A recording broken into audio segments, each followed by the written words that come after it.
Hello बच्चों, हमारा अगला टॉपिक है अनेक आवेशों के बीच लगने वाला बल, जिसको हम लोग क्या कहते हैं, अध्यारोपण का सिद्धांत भी कहते हैं। चलिए यही सीखते हैं क्या होता है अध्यारोपण का सिद्धांत। तो मान लेते हैं कि किसी निकाय में बहुत सारे आवेशित कण हैं, एक से अधिक आवेशित कण हैं।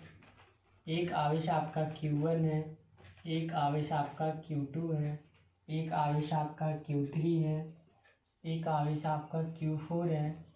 इसी तरीके से बहुत सारे आवेश हैं किसी निकाय में। चलिए मान लेते हैं यहाँ पे क्या है, Qn है, ठीक है। इस तरीके से इस निकाय में बहुत सारे कण हैं। अब हम होता क्या है, अध्यारोपण का सिद्धांत क्या होता है कि किसी भी निकाय में सभी आवेशों के कारण किसी एक आवेश पर लगने वाले बलों का जो परिणामी होता है वह इन सभी के वेक्टर सम के बराबर होता है, सदिश योगफल के बराबर होता है।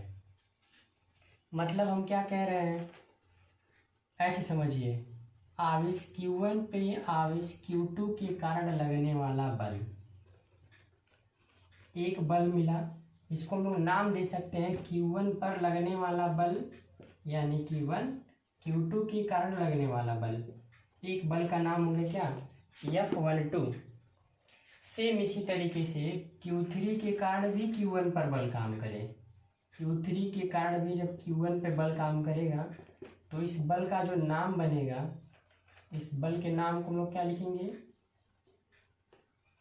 इसका जो नाम बनेगा इसको हम लोग लिखेंगे F1 पे लग रहा है बल 3 के कारण, मतलब तीसरे Q3 के कारण Q1 पर लगने वाले बल को हम लोग कैसे लिखेंगे, तो F13 से लिखेंगे।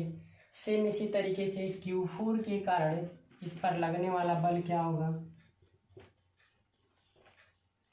इसको कैसे लिखा जाएगा, 1 पे लगने वाला बल और 4 के कारण F14 हो जाएगा।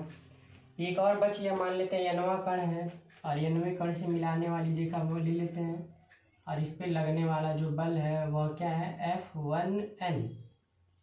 इस तरीके से हम लोग कह सकते हैं कि किसी भी निकाय में जब दो से अधिक आवेश हो तो किसी भी निकाय में किसी एक ही आवेश पर मतलब किसी एक आवेश पर समस्त आवेशों के कारण लगने वाले बल का जो परिणामी होता है वह अलग अलग इनके बीच लगने वाले बलों का सदिश योगफल होता है।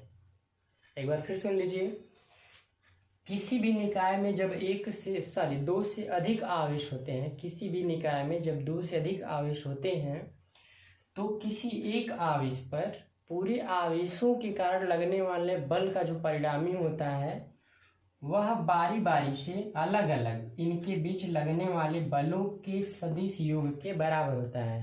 इस नियम को हम लोग क्या कहते हैं, अध्यारोपण का सिद्धांत कहते हैं। बलों के लिए अध्यारोपण का सिद्धांत होता है, ठीक है।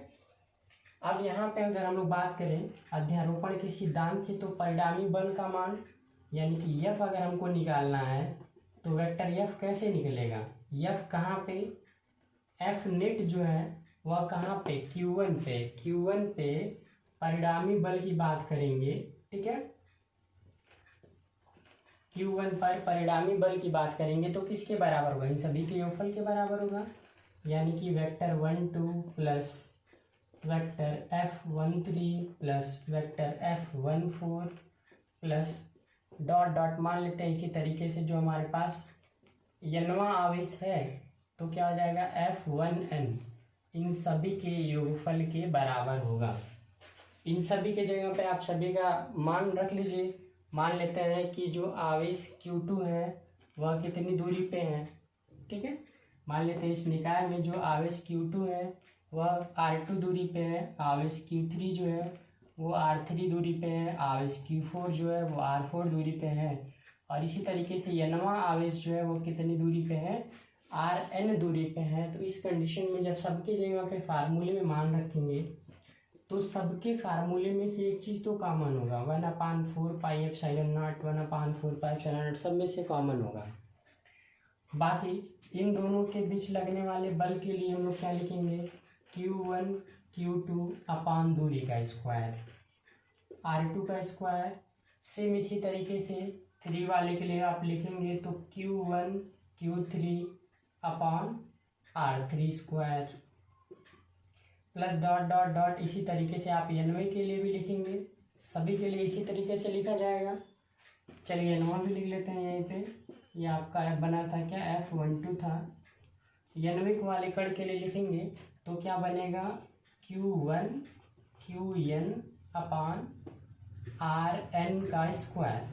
अब यहाँ से ध्यान दीजिए तो सब में से एक चीज़ और कॉमन है, Q1 भी कॉमन है, यानी कि F जो नेट होगा, F टोटल जो होगा आपका, वह इन सभी मानों को लेकर के बनाएंगे। यानी कि Q1 को अगर आप कॉमन कर लेते हैं तो 1/4πε0। यहाँ से क्या मिलेगा, Q2/R2²। यहाँ से मिलेगा Q3/R3²। इसी तरीके से n वें वाले कण के लिए क्या मिलेगा, Qn/Rn²। तो ये हम लोगों ने पढ़ा क्या, अध्यारोपण का सिद्धांत क्या होता है, प्रिंसिपल ऑफ सुपरपोजिशन क्या